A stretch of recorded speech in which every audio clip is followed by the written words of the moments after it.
Voilà. Une petite information avant de démarrer notre rencontre littéraire de ce soir. Le 19 juillet, dans les jardins du musée Paul Valéry, nous recevrons Gérald Tenenbaum pour L'Affinité des traces, publié chez Héloïse Tournesson. Je voulais vous dire également que nous travaillons également avec toute une équipe pour le Festival de littérature des Automnales, qui aura lieu le 6 et 7 octobre prochain, dans le passage de Dauphin et la rue Gambetta.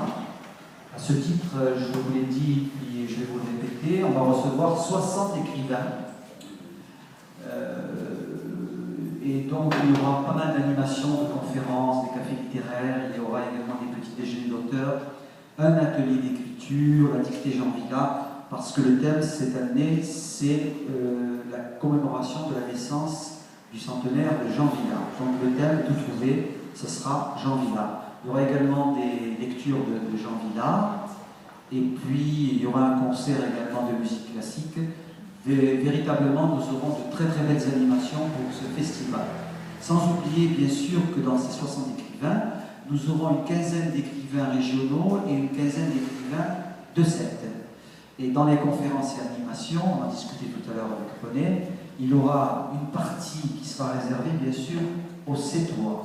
C'est-à-dire qu'il y aura une belle rencontre littéraire avec quelques auteurs sétois et sétoises, bien sûr. Voilà. Alors, nous nous trouvons dans une très très belle galerie chère à notre ami Martin, d'ailleurs je vais l'appeler, et Emery est en train de photographier derrière vous. J'aimerais appeler Martin parce que d'abord je voulais le remercier de sa gentillesse coutumière, de nous supporter, de me supporter surtout.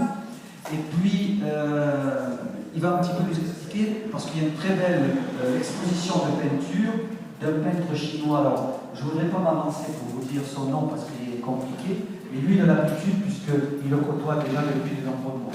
Alors je voulais quand même laisser la parole à Martin pour nous expliquer un petit peu cette exposition de peinture qui est magnifique chez toi, Martin. Merci. Bonjour tout le monde, bienvenue. Tout simplement ravi de vous recevoir sur les murs des toiles de peintre chinois qui s'appelle Liu Qianyong, qui vit à Pékin et qui vient de réaliser ces toiles pendant 3 mois à 7 en résidence à 7. Cette toile, la grande toile que vous avez, en fait, a été faite in situ sur la plage de la Corniche. C'est un jeune peintre qui a 32 ans, il a déjà des toiles dans des musées en Chine, qui a exposé aux États-Unis, en Allemagne, en Espagne, à Hong Kong, à Singapour. J'ai la chance maintenant que je passe un tiers de mon temps de ma vie à Pékin de pouvoir travailler avec lui d'une manière très, très proche, puisque j'ai travaillé de l'exclusivité avec lui sur l'Europe et surtout en très très grande confiance et en très grande amitié. Voilà. Donc bienvenue à notre romancière et j'espère que le cadre peut s'écouter. Merci Martin.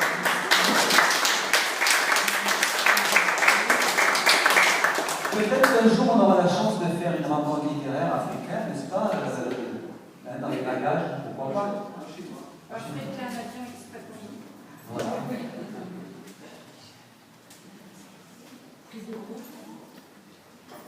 Alors, Brigitte Kernel, que nous avons la joie de recevoir à Sète, elle s'est émerveillée quand elle est sortie de la gare. Elle dit qu'est-ce que c'est beau, Sète. Je pense que je reviendrai. Oui, c'est vrai, je trouvais ça beau. C'était une ville qui était veinée. Oui. Il y a des veines et c'est une ville vivante. On en parlait à l'instant, il y a des villes en France qui ne sont pas traversées par l'eau. Et c'est très bizarre. C'est toujours bizarre une ville qui n'est pas traversée par l'eau, mais celle-là, elle est multi-traversée. Ça fait du bien de sentir ça, cette présence de l'eau. Alors Brigitte me disait, j'aimerais bien faire revenir à Sète et écrire en résidence, bien sûr, comme les peintres. Alors il n'y a pas de problème, quand tu décideras de revenir à Sète, tu nous le dis, et puis on te trouvera quelque chose pour écrire à Sète, face à la mer. L'histoire qui se passera à Sète, pourquoi pas. Alors Brigitte est écrivaine, bien sûr, elle est journaliste, littéraire, elle est productrice, animatrice de radio sur France Inter. Vous écoutez France Inter? Oui. présente également l'émission Noctiluc. Elle reçoit également des petits et surtout des grands écrivains. Elle fait un petit peu pareil que moi, mais c'est surtout moi qui fais pareil que Brigitte. Des grands noms de la littérature. Elle est également productrice d'un été d'écrivains. On l'a vu aux côtés de Thierry Ardisson, dans Rive Gauche, Rive Droite, sur Paris Première, et aux côtés de Patrick Portavor dans Place Olive sur LCI. Alors Patrick Portavor m'avait promis de venir pour les originales, mais au dernier moment, il s'est résisté. Elle écrit également des chroniques littéraires pour le magazine Cosmopolitain, je ne sais pas si c'est toujours Cosmopolitain. Elle collabore au magazine Femmes Actuelles. Ça c'est fini. C'est Cosmopolitain qui a pris le relais. À cause d'un baiser, ce livre qu'a écrit, ce roman qu'a écrit Brigitte, offre une suite à Fais-moi oublier. Elle est l'auteur de 14 romans, peut-être, c'est ça, 14 romans à peu près. Je sais pas, quelques-uns. Voilà. Dans quelques-uns, en 2011, Mapsi, Mon amant, en 2007, Fais-moi oublier, 2003, Un été d'écrivain, dit-elle, 2002, Autobiographie d'une tueuse. Voilà. Alors, bienvenue Brigitte Lassette. Merci. Je demande qu'on l'accueille, s'il vous plaît.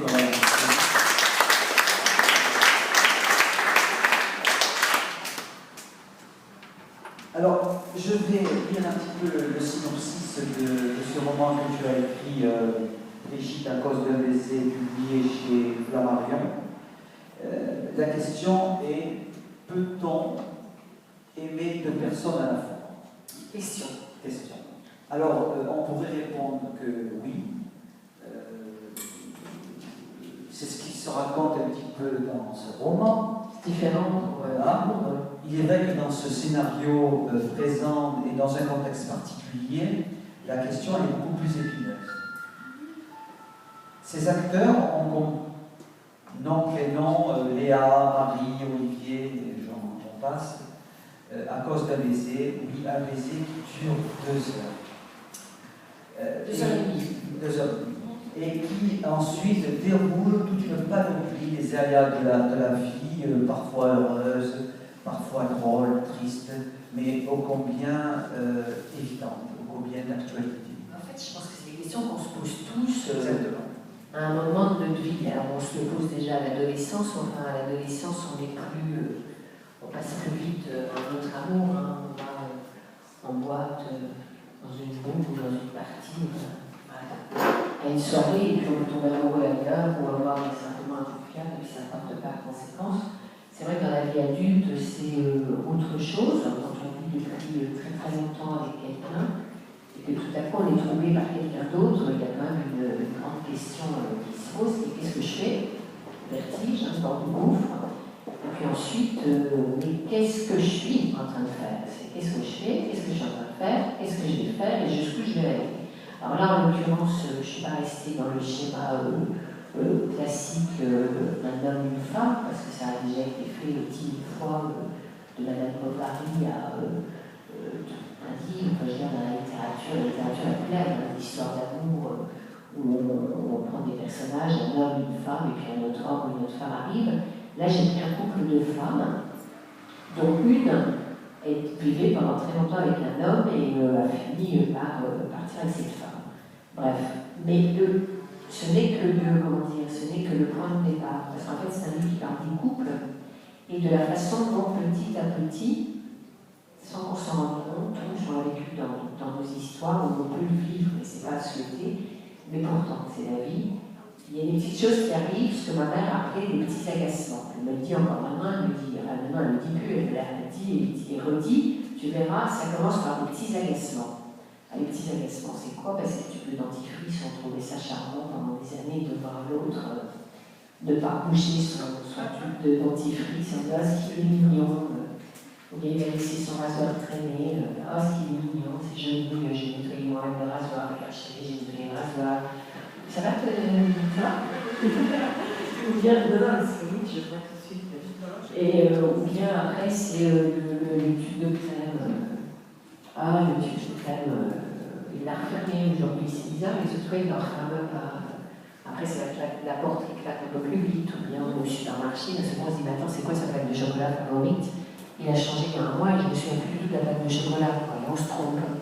Bref, petit à petit, c'est aussi la belle-mère qui peut venir et qui n'a jamais énervé jusque-là, mais qui un jour va dire un mot et au lieu d'être énervé par la belle-mère, on est énervé contre son conjoint. Donc en fait, c'est ça, ce que j'ai fait, c'est que j'ai disséqué, mais vraiment disséqué, comme fait un chirurgien, toutes les petites choses, tout ce qui peut arriver dans la vie d'un couple, et qui fait que d'un seul coup, il peut y avoir une beaucoup plus grande faille qu'on imagine, qui s'est créée. C'est-à-dire que les petits agacements l'un derrière l'autre, c'est comme des coups de hache. Et si on ne prend pas garde, si on ne parle pas, s'il n'y a pas assez de communication, c'est des choses qui peuvent entailler franchement. Et le jour, c'est là où arrive le trouble à la troisième personne, le jour où il y a juste un regard dans un supermarché, dans une boulangerie, sur les quais, pendant les vacances, pendant l'été, quand les touristes arrivent, c'est là que ça peut effectivement exploser. Parce que sans rentrer dans une histoire d'amour nouvelle, on peut se retrouver simplement confronté, non pas à un nouvel amour, mais face à soi-même. On croit que c'est un nouvel amour, et en fait on est simplement en face de soi, en train de ressentir quelque chose qui sera peut-être oublié dans la semaine, dans les 2 semaines, dans les 3 semaines. On sait que ça s'oublie les troubles. Mais qui tout à coup, si ça devient un baiser, alors là ça peut vraiment s'envenimer, et si c'est un baiser de 2h30, bon, j'ai pris un baiser de 2h30 aussi, parce que une chose, je ne voulais pas que ça rentre dans un contexte trop facile et caricatural, qui est une nuit à l'hôtel, et puis voilà, ça bousille une vie, ou bien ça fait basculer une vie. Donc je me suis dit, on va prendre juste un baiser de 2h30, qui n'est pas un baiser commun.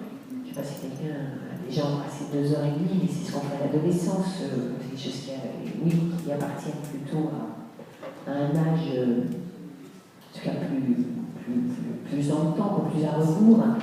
Donc il me semblait que chez 2 adultes, si ça arrive, c'est que ça veut vraiment dire quelque chose. Donc voilà, j'ai essayé en fait de sortir chaque fois de Madame Bovary, en fait, du système on aime et on rencontre quelqu'un d'autre et on passe une nuit d'hôtel avec, et puis qu'est-ce qui se passe. Voilà, donc là c'est des choses peut-être plus hors carcan, plus tabou, ou bien plus mitinées, comme le baiser, le fleur bleu, mais qui disent en tout cas que ça peut arriver à tout le monde, et que oui, il faut faire attention. Surtout ça parle de communication, en l'occurrence dans ce couple, on ne parle pas beaucoup, on n'ose pas dire des choses, non pas parce qu'on n'est pas des, c'est pas des gens qui ne parlent pas habituellement, c'est simplement des personnes qui ne peuvent pas se faire mal. Une de ces personnes qui est en deuil de la personne d'avant, qui a perdu son conjoint, et qui donc ne parle pas parce qu'elle n'arrive pas à en parler, et l'autre ne lui en parle pas parce qu'on sait que quand on arrive de trouver une personne dans la vie de quelqu'un qui a perdu son conjoint, c'est difficile d'en parler, c'est difficile de ne pas blesser, c'est difficile de ne pas être indélicat aussi. Certaines questions peuvent être indélicates, alors bon, ça dit que c'est des questions qui sont délicates et non pas des réponses. Mais dans le cas présent, c'est ce qui va faire chavirer complètement ce couple. Après, je ne peux pas raconter toute l'histoire. Tu es passionné parce que tu vis ce roman. Alors, tu as structuré ton roman en 3 parties. La déchirure, la déconstruction et la reconstruction. Il y a plein d'interrogations dans ce roman. Il y a bien sûr de la passion, de la tendresse, beaucoup de pudeur. Et tout cela traité et écrit avec une plume éloquente. Comment tu as vécu l'écriture de ce livre, Brigitte? Je veux dire, tu as vécu normalement cette écriture pensant que c'est des cas qui arrivent, ou c'est un cas que tu as touché de près parce que... J'ai vu autour de moi beaucoup de couples se déconstruire, notamment quand les enfants deviennent grands. Après, j'ai vu effectivement des hommes vivre ensemble, des femmes vivre ensemble, des couples hommes-femmes vivre ensemble, et puis j'ai observé autour de moi qu'effectivement, quelle que soit la situation, on se retrouve, enfin, ça arrive quand même de façon importante, quoi. Et j'ai des amis aussi, on a tous des amis qui se confient un jour et qui disent il faut que je te parle parce que là c'est pas possible, je suis dans un truc de fou, je suis complètement tombée amoureux ou amoureuse et je sais pas quoi faire, quoi. Donc la résistance